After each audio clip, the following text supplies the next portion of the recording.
भारत और नेपाल की जो बाउंड्री है, कि जो बॉर्डर है, वो लगभग 1700 किलोमीटर के ऊपर है। ऐसे में सशस्त्र सीमा बल के लिए भी बड़ा चैलेंज होता है, क्योंकि संदिग्धों की जब से इन्फॉर्मेशन आई कि पाकिस्तानी संदिग्ध नेपाल पहुंचे हैं और कभी भी बॉर्डर क्रॉस कर सकते हैं, ऐसे में एक बड़ा चैलेंज एसएसबी के लिए भी। लेकिन एसएसबी इस चैलेंज से निपटने के लिए पूरी तरह तैयार है। कैसे, वो हम आपको समझाते हैं। हम इस वक्त जिस रोड पर है वो इंडिया और नेपाल को अलग कर रही है एक तरह से। कैसे, आपने बॉर्डर का क्षेत्र देखा, पिलर्स देखे, लेकिन अब इस गली को देखिए।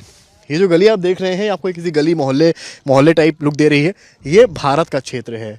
लेकिन अगर आप इस गली को देखेंगे, यानी कि जो रास्ता इंक्लोजर है वहाँ से लोगों के आने का, यहाँ पर आप देखेंगे तो यहाँ पर आपको एसएसबी का एक जवान तैनात दिखेगा और यहाँ पर एक प्रॉपर बैठने की व्यवस्था उनकी की गई है। यहाँ पर भी आपको एक एसएसबी के जवान तैनात नजर आएंगे जो अपनी ड्यूटी पर है, कड़ी दोपहरी है।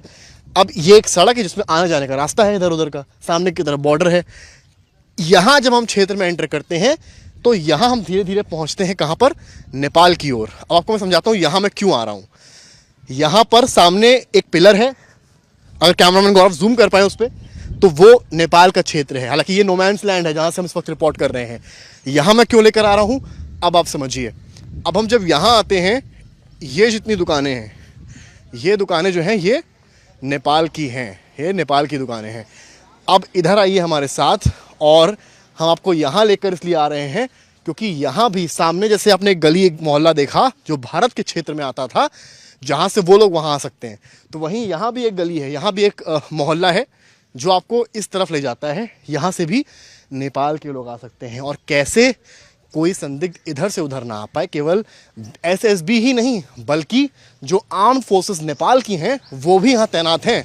उनको भी आप देखिए कि उनकी भी तैनाती यहाँ पर की गई है। ये नेपाल की बॉर्डर फोर्सेस हैं। अब देखिए, ये देखिए, ये दूसरी गली, यानी कि वो एक मोहल्ला, वो एक गली जो नेपाल का रास्ता है। यहाँ से आप देखें तो ये मोहल्ला जो है, यहाँ के रहने वाले निवासी जो हैं वो नेपाली हैं, वो भारतीय नहीं हैं। वो यहाँ से जब बाहर अंदर आते हैं तो यूजुअली कहा जाता है कि भाई यहाँ तो कोई फोर्स है नहीं, निकल जाएंगे आराम से, लेकिन ऐसा नहीं है। यहाँ पर ये जवान जो हैं आर्म्ड फोर्सेस के नेपाल के, वो तैनात हैं। 1 2 3 जवान आपको दिखाई पड़ रहे हैं यहाँ पर।